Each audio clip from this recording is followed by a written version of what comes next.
तो अब हम शुरू करने जा रहे हैं इशू ऑफ शेयर्स। शेयर को इशू करना सीखेंगे और इस पूरे चैप्टर के अंदर आपको जर्नल एंट्रीज सीखनी है। और मेरे हिसाब से ये चैप्टर बहुत इजी है, बिकॉज ये एक लौता ऐसा चैप्टर है जिसमें जर्नल एंट्री का रेपिटेशन है। कोई एक्स्ट्रा एंट्री करनी ही नहीं, ना दिमाग लगाना है, ना कोई एडजस्टमेंट है।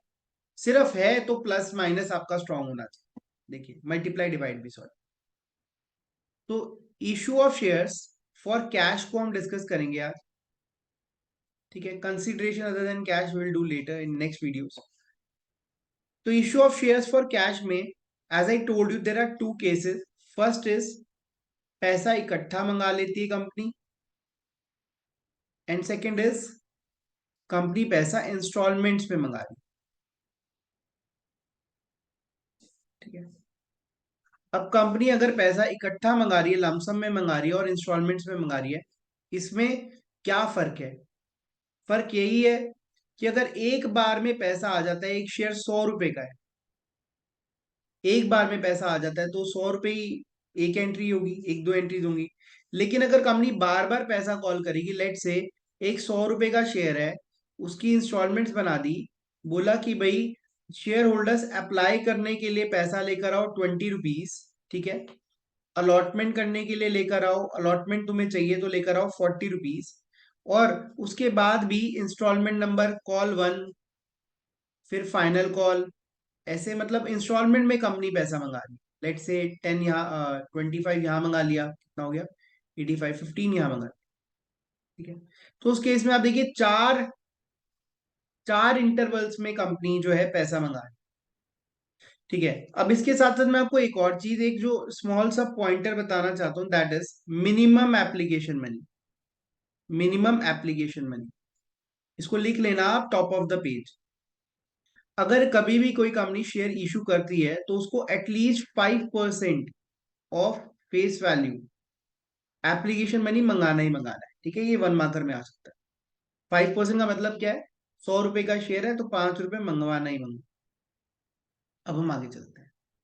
देखिए, जब कंपनी लमसम में शेयर इशू करती है तो हमारे लिए बहुत ईज हो जाता है, क्योंकि जब कंपनी लमसम में शेयर इशू करती है तो कोई डिफॉल्टर हो ही नहीं सकता। हो सकता है क्या? कंपनी ने पैसा लोगों को बोला लेकर आओ, लोगों ने पैसा दे दिया। ठीक है, नहीं दिया तो कंपनी उसको शेयर ही नहीं देगी, तो डिफॉल्टर हो ही नहीं सकता। डिफॉल्ट तो तब होता है जब आप थोड़ा थोड़ा करके पैसा मंगाते हो। फॉर एग्जाम्पल, अगर आप किसी मैकडी में जाते हो, या सपोज मैंने आपको बोला कि भाई मैं आपको अकाउंट्स पढ़ाने वाला हूँ, 20,000 फीस है। ठीक है, आप 20,000 फीस मुझे आप एक बारी में दे दो, आपने दे दी, तो डिफॉल्ट के चांसेस क्या हो गए? 0। लेकिन अगर मैं कहूँ आप ऐसा करो, 4,000 करके 5 मंथ्स में दो, तो हो सकता है कोई ना भी दे। राइट, है ना? तो लमसम में डिफॉल्ट का केस 0 हो जाता है। अब यहां पर देखिए, इस केस में जब आप जर्नल एंट्री करते हैं, मैं मान के चल रहा हूँ 100 रुपए का शेयर है। ठीक है, तो पहली एंट्री आप करते हो एप्लीकेशन मनी रिसीव होने की। एप्लीकेशन मनी रिसीव, जब आप इसकी एंट्री करेंगे तो जर्नल एंट्री क्या होती है? Bank account debit. आपके पास पैसा आ जाता है, लेकिन आप अभी कैपिटल नहीं दे रहे, अभी आपने सिर्फ एप्लीकेशन मनी लिया, आपने शेयर नहीं इशू किया। ठीक है, तो इसलिए आप इसको शेयर, जो भी शेयर है उसका नाम लिखेंगे, share application and allotment account में डाल दें।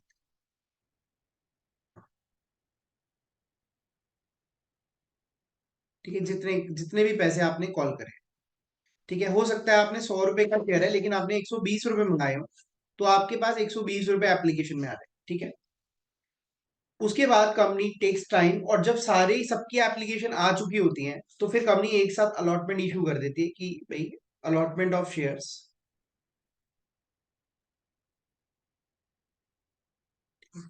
जब कंपनी शेयर अलॉट करती है तो अब ये जो शेयर एप्लीकेशन का पैसा है, कंपनी देखती है, लेट से 10,000 शेयर इशू कर रही है, 100 रुपए का एक शेयर है, तो आपके पास ये पैसा जो भी आ गया, तो share application account debit, let से 100 रुपए जो भी है, और वो पैसा उठा के कंपनी कहाँ डाल देती है? शेयर कैपिटल अकाउंट में। तो अल्टीमेटली बैंक रेज हो गया और कैपिटल रेज हो गई। एप्लीकेशन सिर्फ एक मीडिएटर अकाउंट था, जिस, ठीक है, टू फैसिलिटेट द ट्रांजेक्शन। कि भाई डायरेक्ट कैपिटल नहीं इशू हो सकती, इसलिए पहले एप्लीकेशन में आएगी, फिर एप्लीकेशन से कैपिटल में जाएगी। ओके, ठीक है जी। अब इस केस में एक और चीज आती है, अगर शेयर 120 का इशू हुआ है तो कैपिटल में 100 जाएगा, बाकी पैसा कहाँ जाएगा? सिक्योरिटी प्रीमियम अकाउंट, कितना? जो भी एक्स्ट्रा पैसा है। ओके, अब लेट से एप्लीकेशन बहुत ज्यादा आ गई, तो आप वो सारा पैसा जो एक्स्ट्रा आ चुका है वो वापस कर दो। ठीक है, तो in that case you will refund the amount to bank account, excess amount refunded. वापस ही करोगे ना, क्योंकि आप ले ही नहीं सकते एक्स्ट्रा पैसा। तो मतलब लमसम की केस में प्रोरेटा होता है, लेकिन एक्सेस मनी को हम वापस कर देते हैं। प्रोरेटा की कॉम्प्लिकेशन जहां है वो खत्म हो जाती है। अब हम बात करते हैं इंस्टॉलमेंट के केस में। तो इंस्टॉलमेंट की फटाफट मैं एंट्रीज गो थ्रू करवा रहा हूँ। ठीक है, फटाफट गो थ्रू करेंगे। सबसे पहली एंट्री होती है एप्लीकेशन की, एप्लीकेशन मनी रिसीव्ड। ठीक है, मैं हेड्स नहीं लिखवाऊंगा अभी क्योंकि ये रिवीजन है। To share application account, right. पहली एंट्री होती है पैसा आने की, लेट से 20 रुपीज एप्लीकेशन पे आए।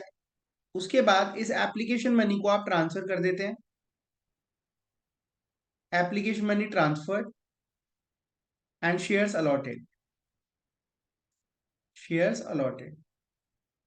इन दैट केस आप क्या करेंगे, इस शेयर एप्लीकेशन मनी को आप ट्रांसफर कर देते हैं टू शेयर कैपिटल अकाउंट। ठीक है जी। हो सकता है आपने एप्लीकेशन पे अगर प्रीमियम मंगा लिया तो प्रीमियम की एंट्री यहाँ पे क्रेडिट हो जाएगी, बट जनरली हम प्रीमियम जो है अलॉटमेंट पे मंगाते हैं। नेक्स्ट क्या होता है, अब आप रिमेनिंग अमाउंट मंगाना शुरू करते हो। जैसे कि आप अलॉटमेंट मनी मंगाते हो तो अलॉटमेंट मनी कॉल्ड, ठीक है, या फिर इसको बोलते हैं अलॉटमेंट मनी ड्यू। जब भी आपको अलॉटमेंट मनी आप ड्यू करते हो तो इन दैट केस क्या होता है, जितना भी पैसा आपने लेना है आप उसको डेबिट करते हो, भाई इतना पैसा आपने लेना है, और टू शेयर कैपिटल अकाउंट में उसे क्रेडिट कर दो। ठीक है, अगर उस जो पैसा आपने मंगाया उसमें प्रीमियम इंक्लूड है तो आप उस प्रीमियम को सिक्योरिटी प्रीमियम अकाउंट के अंदर क्रेडिट कर देते, यही होता है। नेक्स्ट, इसके बाद लोग आपको पैसा देते हैं।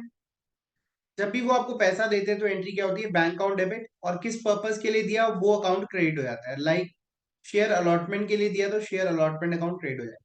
ठीक है, अगर उन्होंने ज्यादा पैसा दे दिया तो इन दैट केस वो ज्यादा पैसा आप कॉल्स इन एडवांस अकाउंट में डाल देते हो। ठीक है जी, ज्यादा पैसा आ गया। लेकिन अगर कम पैसा आया है, कम पैसा आया है और आपने लेना है तो वो पैसा आप कहाँ डाल देते हो, कॉल्स इन एरियर्स अकाउंट में। लेकिन अच्छी बात तो ये है कि आपको ये दोनों ही अकाउंट यूज नहीं करने, यूज नहीं करने।